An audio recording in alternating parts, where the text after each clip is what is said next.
पर समीकरण square equation क्या कहलाता है। इसमें जो आपका वेरिएबल होता है उसकी पावर 2 होती है, ओके। और आपको इसका मानक रूप पता होगा, होता है a x square plus b x plus c, जहाँ पर ए की वैल्यू 0 नहीं हो सकती है। अगर ए की वैल्यू 0 हो गई तो ये लीनियर इक्वेशन बन जाएगा, आपका स्क्वायर इक्वेशन नहीं रह जाएगा।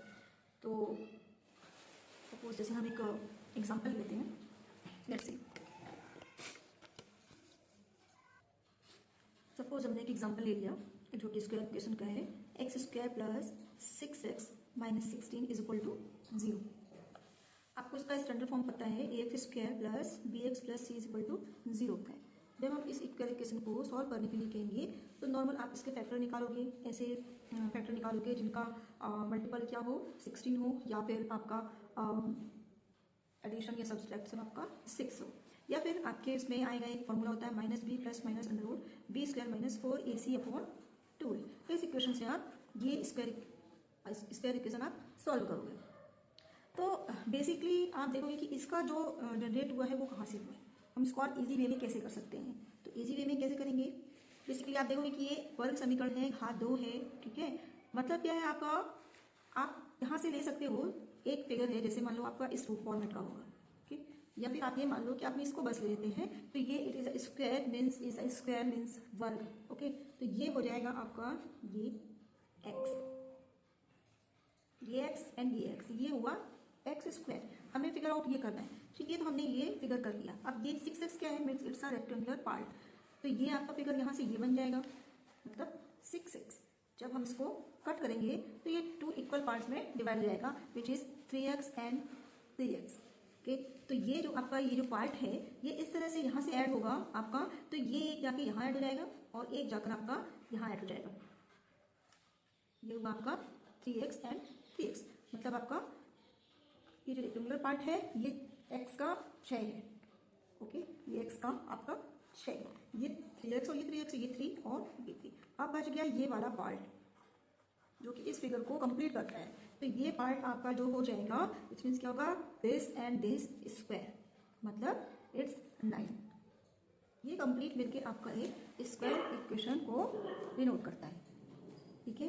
अब आपका स्क्वायर इक्वेशन क्या होगा, हम इस वाले से लेंगे तो ये हो जाएगा x square plus 6x minus 16 is equal to 0। यहाँ पर ए की वैल्यू कभी भी 0 नहीं होगी, क्यों, क्योंकि ए की वैल्यू ये 0 जाएगी, तो ये आपका लीनियर इक्वेशन हो जाएगा, मतलब यहाँ पर x की पावर क्या है, 1 है। अब आपको क्या बताना है, क्या यहाँ पर पॉइंट है आपका कि ये जो आपका क्वाड्रेटिक इक्वेशन है, जो आपका स्क्वायर इक्वेशन है, ये क्या होगा आपका, मतलब इतना पार्ट जो होगा आपका वो इस पार्ट के इक्वल होगा, ठीक है। तो यहां से हम क्या करेंगे, और अपना इतना पार्ट कितना है, एक्स स्क्वायर प्लस 6x, और ये वाला हमने किसके इक्वल कर लिया, 16 के, ठीक है।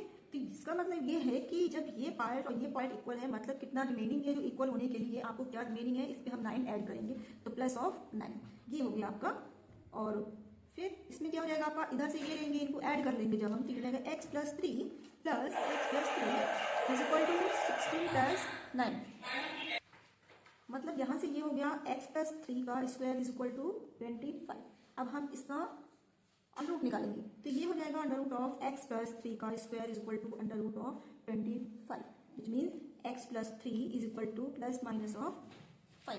तो यहां से आपको वैल्यू मिल जाएगी x is equal to 5 minus 3 plus 2 and x is equal to minus of 8, okay. ये हो गई आपकी वैल्यू फाइनल। ये इस तरह से आपने ये सब, मतलब आपको ये कॉन्सेप्ट क्लियर होना चाहिए कि ये बेसिकली आपका जो स्क्वायर इक्वेशन है वो एक्चुअल में होता कैसे है। अगर हम सिर्फ ये वाले टर्म की बात करें तो ये इतना इंडिकेट करता है, इस वाले टर्म की बात करें तो ये इतना इंडिकेट करता है, और ये वाला पार्ट आपका इस पर होता है जो कि रिमेनिंग होता है, ये सी वाला पार्ट, इस पर ये निर्भर करता है कि ये इक्वल इसके होगा। That's it. अब आगे चलते हैं। अब हमें क्या बताना है इस पर, कि आप ये देख रहे हैं कि ये वैल्यू हमने इसके इक्वल करके यहाँ से हमने ये निकाल लिया है, तो हमें इस फॉर्मूला कैसे जनरेट हुआ, ये फॉर्मूला कैसे आया, तो इसके बारे में थोड़ा सा डिस्कस कर लेते हैं। ये फॉर्मूला आपका ओरिजिनल कहाँ से हुआ है, तो ये बेसिकली यहीं से हुआ है। कैसे करेंगे इसको देखते हैं। आपको पता है स्क्वायर इक्वेशन का स्टैंडर्ड जो होता है फॉर्मूला, वो a x square plus b x plus c is equal to 0 होता है। हम क्या करेंगे कि डिवाइडिंग ए बोथ साइड, हमको पूरे ही इक्वेशन में ए से डिवाइड करना है। हम ए से डिवाइड करेंगे तो ये हो जाएगा a x square by a plus b by a x plus c by a is equal to 0। ये और ये आपका कैंसिल हो गया। आपके पास बचा x square plus b by a x plus c by a is equal to 0। ये आपका क्लियर हो गया। अब हमें क्या करना है, सेम है जैसे हमने इधर पे आपका 16 को इधर लेकर गए थे, तो यहाँ से आपको क्या कर देना है, हमको इधर पर इसको ट्रांसपोज कर देना है। तो ये हो जाएगा आपका x square plus b by a x is equal to minus of c by a. ये आपको यहाँ से ये मिल गया। अब हमें यहाँ पर क्या करना है, जैसे हम इस पर करे थे, मतलब अगर हम इसका स्क्वायर बनाएंगे तो ये वाला आपका इतना, तो ये क्लियर हो गया एक्स स्क्वायर, मतलब ये एक्स और ये एक्स। ठीक है, अब हमको क्या करना पड़ेगा, यहाँ से हमको इधर की वैल्यू पता करनी है और इधर की वैल्यू पता करनी है। तो आपको पता है कि इधर और इधर का स्क्वायर यहाँ पर होता है, मतलब जो ये वैल्यू है वे इन दोनों के मल्टीप्लिकेशन के इक्वल होगी। ठीक है, तो ये हो जाएगा आपका, ये चीज़ कैसे निकलेगी, मतलब हमने जो ये निकाला, अगर हम इसको डिवाइड करेंगे टू, मतलब ये यहाँ पर है, ये हाफ हाफ आएगी।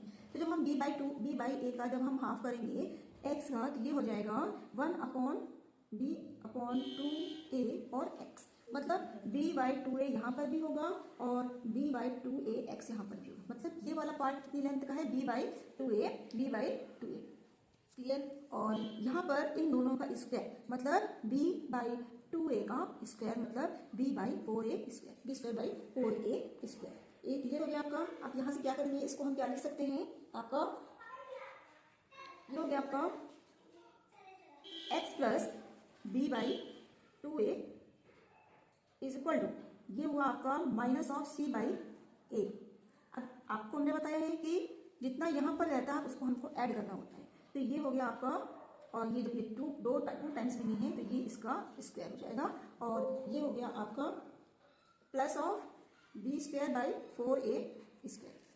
यहाँ से ये हमने निकाल लिया, इक्वल हो गया। अब हम क्या करेंगे, इसका स्क्वायर रूट निकालेंगे। तो स्क्वायर रूट जब निकालेंगे, इसका वर्ग कर देंगे या स्क्वायर रूट कर देंगे, तो ये हो जाएगा √(x + b/2a का स्क्वायर इज इक्वल टू, ये हुआ आपका √(c/a + b²/4a स्क्वायर।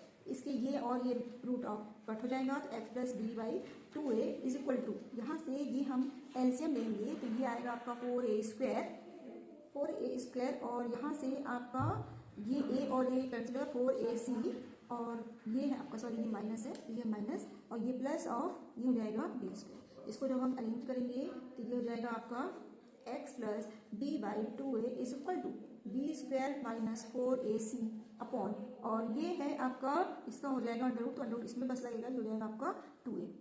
क्लियर। अब हम क्या करेंगे, इसको पक्षांतर करेंगे इधर पर, तो ये जाएगा x is equal to -b/2a plus √b² - 4ac upon 2a। अब यहाँ से हम क्या करेंगे, एलसीएम लेंगे, तो x² इक्वल टू जाएगा 2a, ये -b, और यहाँ पर आपका √ में है, जाएगा plus √b² - 4ac upon 2a। ये आ गया आपका फॉर्मूला, जो कि किससे जनरेट हुआ है, ये इससे जनरेट हुआ है। तो आई होप कि आपको समझ में आ गया होगा कि फॉर्मूला भी कैसे निकलता है नॉर्मल। तो ये है आपका बेसिक, जो आपका वर्ग समीकरण जिसको कहते हैं, स्क्वायर इक्वेशन कहते हैं, जो कि आपका ये जो x² फर्स्ट टर्म है वो आपका इधर से लेंगे, देन सेकंड स्टेप जो होता है वो एक रेक्टेंगुलर पार्ट का हाफ होता है, एंड जो लास्ट टर्म आपका रिमेनिंग जो होता है वो जो आपका हाफ ऑफ जो रेक्टेंगुलर पार्ट होता है उनका स्क्वायर होता है, और ये सब ऐड होकर आपका 0 के इक्वल होगी। It is, and this one is the solution of the square equation, and find how we can find the value of x. Okay, thank you.